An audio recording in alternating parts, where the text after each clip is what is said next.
kind of funny, as the financial markets are collapsing and everything, how all of a sudden there's sort of an objective understanding there.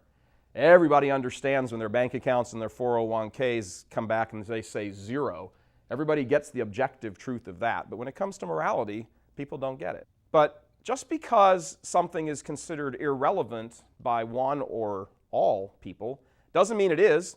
Like a little baby crawling around on the floor. And if you hand that baby a $500,000 diamond, that baby, that does not make that diamond all of a sudden not worth $500,000.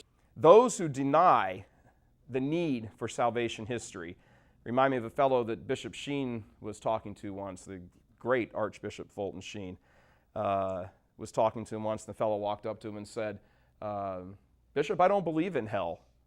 And he said, well, you will when you get there. The fact that you even know Jesus Christ, sitting here right now, is a proof of the divine will. You are living proof that this is what God desires because you know Him. You know about Him and you know Him. We're going to today look at 3 particular moments in the history of salvation, in salvation history. They kind of stand out for us, and they are recorded in sacred Scripture. Now, fittingly enough, and I don't do the whole numbers and certain codes and verses and chapters, and you add them all up and divide by 6, and you get 40, and you're left by 12. I don't do all that stuff. But it is interesting. First of all, I can't do it. I didn't do well in accounting at Notre Dame, so that's a little over my head to start the whole numerology thing. But it's just a nice little coincidence, I suppose, that if you look into 3 particular books of the sacred Scripture, that in these 3 books, chapter 3, verses 15, 16, sort of stand out.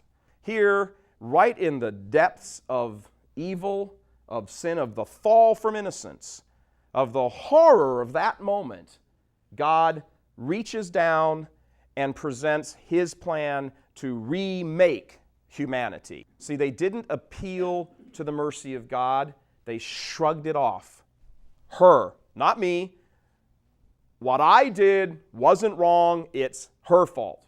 What I did isn't wrong, it's the serpent's fault. See what happens when sin enters the world?